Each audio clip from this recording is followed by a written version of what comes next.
SBA Publications.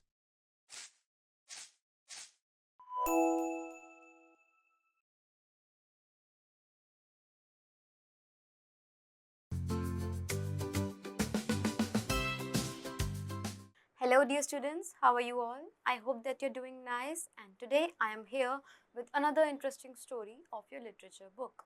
It is our chapter number 6 and the name of our story is Never Eat More Than One Thing. Let's get started. I caught sight of her at the play, and in answer to her beckoning, I went over during the interval and sat down beside her.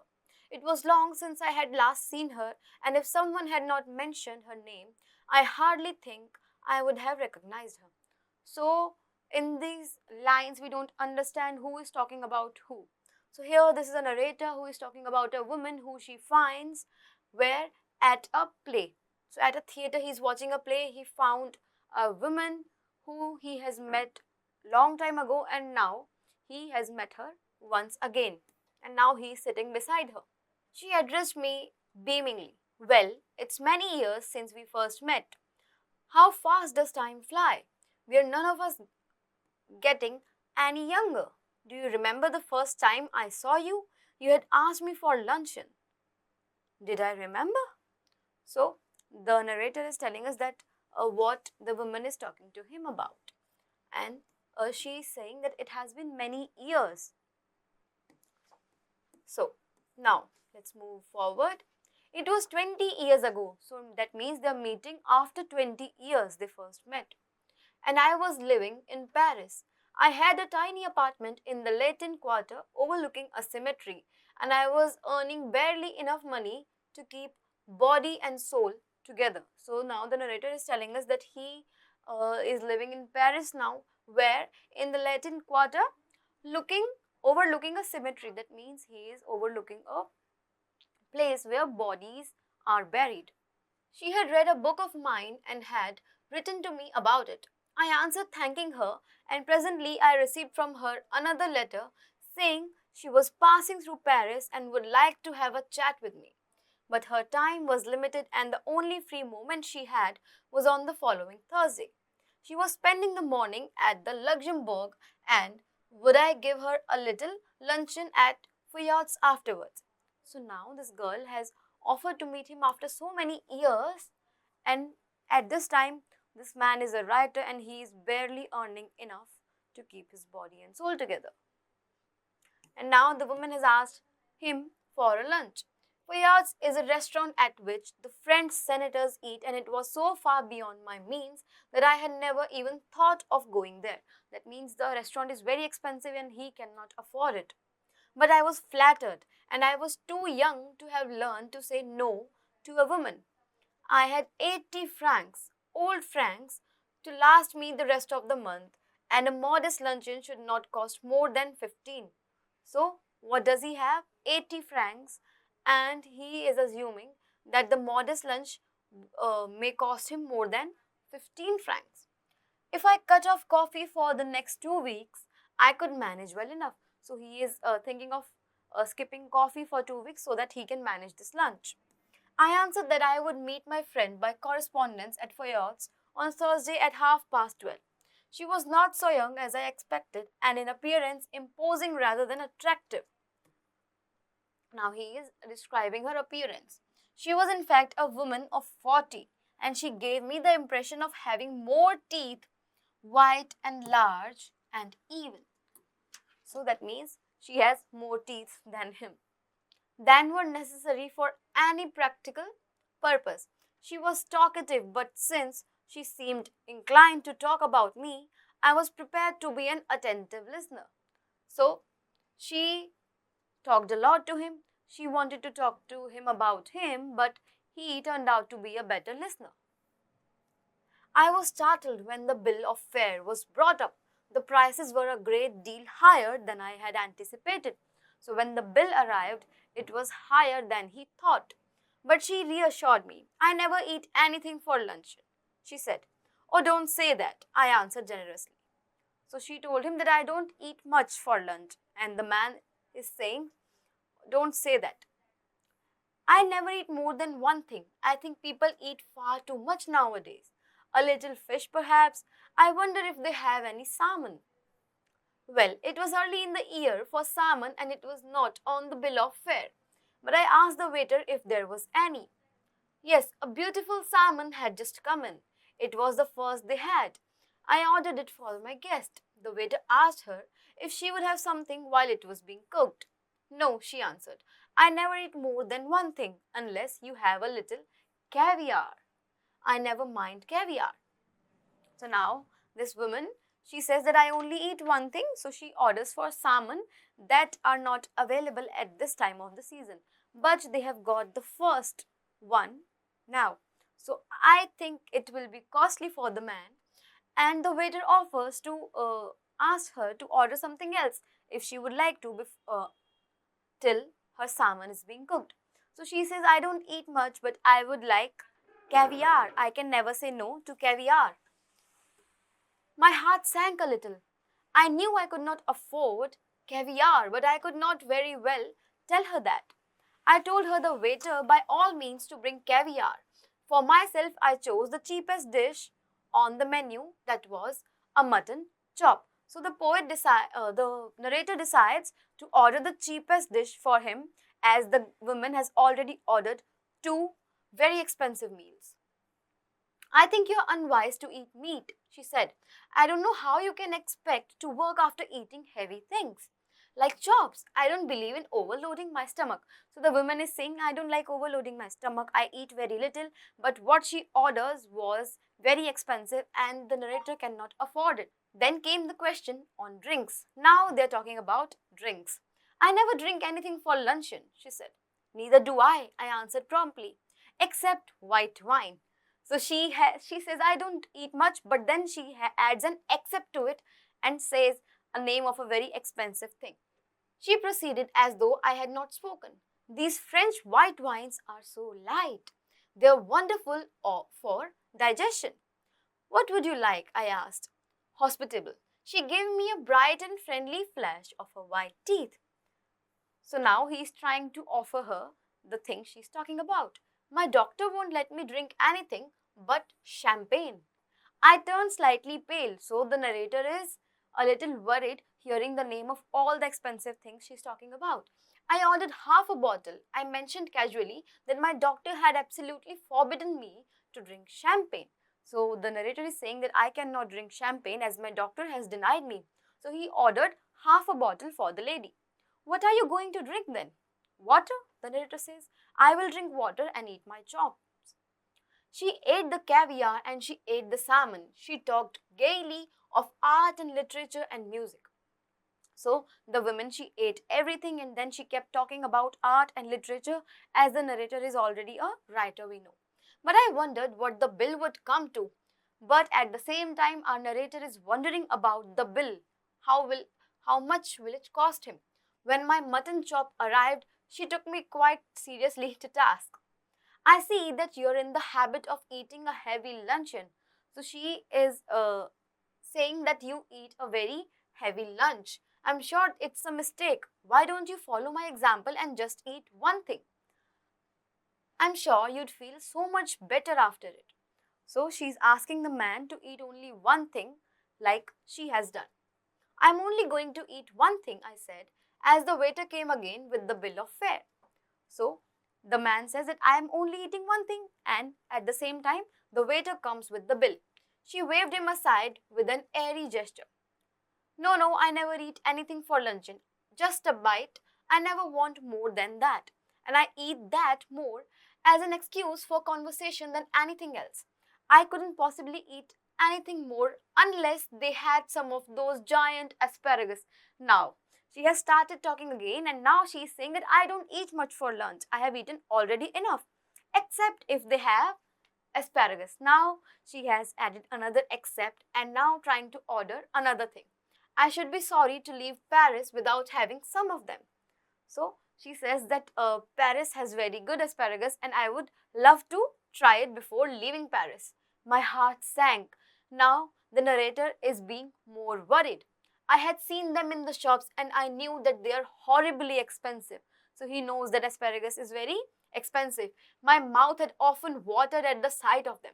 So he also wanted to eat them, but as he is not very rich, he cannot afford them. Madame wants to know if you have any of those giant asparagus. I asked the waiter. Still, he asked the waiter, trying to be a gentleman. I tried with all my might to wish him say no. A happy smile spread over his broad, priest-like face, and he assured me that they had some so large, so splendid, so tender that it was marvel. So now they have a very large, splendid, and tender asparagus with them. I'm not in the least hungry, my guest sighed. But if you insist, I don't mind having some asparagus. Now she is saying, I'm not very hungry, but that you are insisting me, I will eat some. So he orders asparagus. Aren't you going to have any? Now she's asking him, you will not eat asparagus? No, I never eat asparagus, the narrator says. I know there are people who don't like them. The fact is, you ruin your palate by all the meat you eat. Now she is still pointing out that you are eating meat and that is too heavy for you, and yet she keeps ordering something for herself. We waited for the asparagus to be cooked. Panic seized me. It was not a question now of how much money I should have left for the rest of the month, but whether I had enough to pay the bill. It would be mortifying to find myself 10 francs short and be obliged to borrow from my guest. Now at first he thought I will skip coffee for some months and then I'll be able to pay this bill. Now he is thinking whether he will be left with some money or not, and maybe he will have to borrow money from the guest he has taken for lunch. I could not bring myself to do that. I knew exactly how much I had. If the bill came to more, I made up my mind that I would put my hand in my pocket and with a dramatic cry start up and say it had been picked. So now he has prepared a plan that if the bill is more than I have, then I will pretend that my money has been stolen. Of course, it would be awkward if she did not have money enough either to pay the bill. It will be very awkward if the guest also doesn't have enough money to pay. Then the only thing would be to leave my watch and say I would come back and pay later. What will he do then? He will leave his watch and come back to pay later. So what is he doing? He is planning all of it in his head while she is enjoying her lunch. The asparagus appeared. They were enormous, succulent and appetizing. I watched the woman thrust them down her throat in large mouthfuls, and in my polite way, I discoursed on the condition of the drama in the Balkans. At last, she finished. Coffee? I asked. So she has finished her asparagus now, and he had watched her eat it. He must be feeling hungry also. Now he offers her coffee, and she says, yes. Just an ice cream and coffee. She asked for ice cream with coffee. I was past caring now, so I gave the following order: coffee for myself and an ice cream and coffee for her. You know, there's one thing I thoroughly believe in, she said, as she ate the ice cream. So while eating the ice cream, she says, there is one thing that I believe in. One should always get up from a meal feeling one could eat a little more. So she's saying that one should always stop eating when they feel that they can eat more. They are still hungry. So the narrator again asks, trying to be a gentleman, that are you still hungry? She says, oh no, I'm not hungry. You see, I don't eat luncheon. So she's saying, no, I don't eat lunch. You know, I'm not hungry. I have a cup of coffee in the morning and then dinner, but I never eat more than one thing for luncheon. Again, she says that I only eat one thing for the lunch. And what I have in the entire day is breakfast and dinner, nothing else. I was speaking for you. So she is talking about him, that you have not eaten much. Oh, I see. Then a terrible thing happened. While we were waiting for the coffee, the head waiter came up to us bearing a large basket full of huge peaches. So the head waiter brought a large basket of peaches towards them. They had the blush of an innocent girl. They had the rich tone of an Italian landscape. Now he is describing the appearance of the peaches, how they were blushing like a girl. That means the color of the cheeks were of a girl, or the peaches were of a girl's cheeks blush. But surely peaches were not in season then. Lord knew what they cost. I knew too a little later from my guest, going on with her conversation, absent-mindedly took one. So he also took one peach while talking to her. You see, you filled your stomach with a lot of meat, one miserable little chop, and you can't eat any more. So she's saying that you eat meat and then you are not able to eat any more. But I have just had a snack and I shall enjoy a peach. So now that the girl has taken the peach, she says that I can enjoy the peach, but as you have eaten the meat, you have no space left for anything else to eat. The bill came, and when I paid it, I found that I had only enough for a quite inadequate tip. So he had the money, but it was not adequate to pay for the tip at this very expensive restaurant. Her eyes rested for an instant on the 3 francs I left for the waiter, and I knew that she thought me mean. But when I walked out of the restaurant, I had the whole month before me and not a penny in my pocket. So now, as they left the restaurant, the man was completely penniless and he had the whole month to spend without money. Follow my example, she said as we shook hands, and never eat more than one thing for lunch. So she says, you should be like me. You should not eat more than one thing for lunch. I'll do better than that, the narrator says. I retorted, I'll eat nothing for dinner tonight, as he has eaten meat. So that's why. Humorist, she cried gaily, jumping into a cab. You're quite a humorist, but I have had my revenge at last. I'm not a vindictive man, but when the god punishes someone, it is pardonable to observe the result with the complacency. Complacency.